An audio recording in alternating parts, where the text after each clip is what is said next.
Nobel বিজয়ী অর্থনীতিবিদ doctor Mohammad ইউনূসের নেতৃত্বে দেশে অন্তর্বর্তীকালীন সরকার গঠিত হয়েছে। ছাত্র জনতার আন্দোলনের মুখে শেখ হাসিনা সরকারের পতনের পর কার্যত ৩ দিন দেশ সরকার শূন্য ছিল। গতকাল বৃহস্পতিবার রাতে বঙ্গভবনে ১৭ সদস্যের অন্তর্বর্তী সরকারের ১৪ জন শপথ নিয়েছেন। সরকার প্রধান উপদেষ্টা হিসেবে দায়িত্ব নিয়েছেন ডক্টর মোহাম্মদ ইউনূস।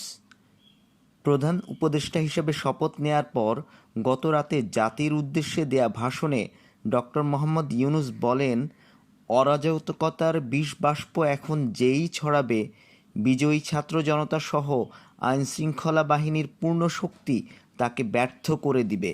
আন্দোলনকারী শিক্ষার্থীদের প্ল্যাটফর্ম বৈষম্যবিরোধী ছাত্র আন্দোলনের ২ সমন্বয়ক মোহাম্মদ নাহিদ ইসলাম ও আসিফ মাহমুদ সজীব ভূঁইয়া নতুন সরকারে উপদেষ্টা হিসেবে যুক্ত হয়েছেন, যা দেশের ইতিহাসে প্রথম। উপদেষ্টা হিসেবে শপথ নিয়ে গণ অভ্যুত্থানে জনগণকে দেয়া প্রতিশ্রুতি পূরণে আজ কাজ করার কথা বলেছেন বৈষম্যবিরোধী ছাত্র আন্দোলনের সমন্বয়ক নাহিদ ইসলাম।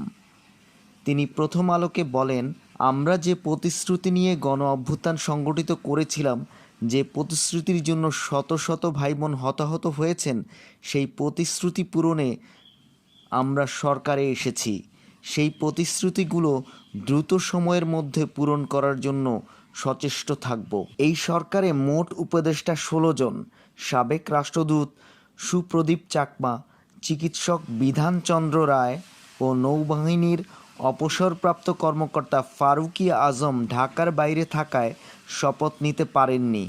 উপদেষ্টা হিসেবে শপথ নেওয়া অন্য ১১ জন হলেন বাংলাদেশ ব্যাংকের সাবেক গভর্নর সালেহ-উদ্দিন আহমেদ, ঢাকা বিশ্ববিদ্যালয়ের আইন বিভাগের অধ্যাপক আসিফ নজরুল, মানবাধিকার সংস্থা অধিকারের নির্বাহী পরিচালক আদিলুর রহমান খান, সাবেক তত্ত্বাবধায়ক সরকারের উপদেষ্টা এএফ হাসান আরিফ, সাবেক পররাষ্ট্র সচিব তৌহিদ হোসেন, পরিবেশ আইনজীবী সৈয়দা রিজওয়ানা হাসান, সাবেক নির্বাচন কমিশনার এম সাখাওয়াত হোসেন, নারী অধিকার কর্মী ফরিদা আখতার, ইসলামী চিন্তাবিদ আফম খালিদ হাসান, গ্রামীণ ব্যাংকের সাবেক ব্যবস্থাপনা পরিচালক নূরজাহান বেগম ও নির্বাচন ব্যবস্থা বিষয়ে বিশেষজ্ঞ শারমিন মুর্শিদ। উপদেষ্টা হিসেবে শপথ নেয়ার পর সরকারের অগ্রাধিকার নিয়ে ব্রিগেডিয়ার জেনারেল অবসরপ্রাপ্ত এম সাখাওয়াত হোসেন বলেন, গত কয়েকদিন বিভিন্ন ধরনের অপরাধ হয়েছে।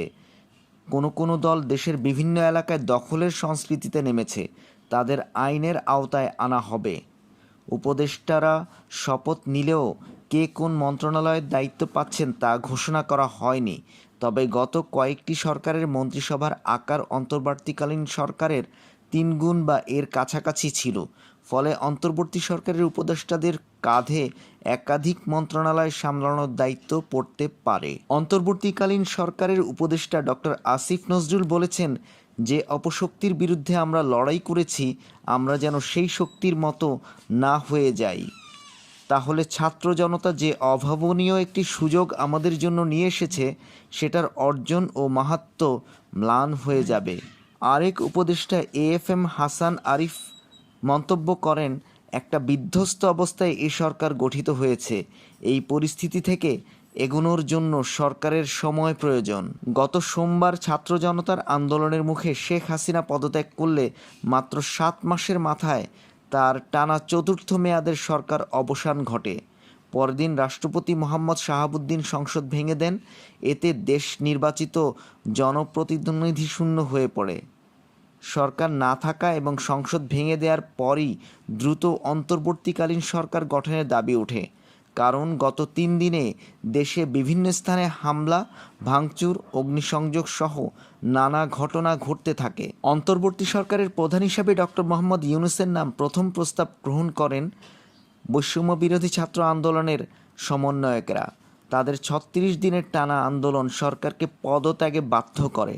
৪ আগস্ট কেন্দ্রীয় শহীদ মিনার থেকে এক দফা দাবি ঘোষণার পরদিন সোমবারই পদত্যাগ করে দেশ ছেড়ে ভারতে পালিয়ে যান শেখ হাসিনা।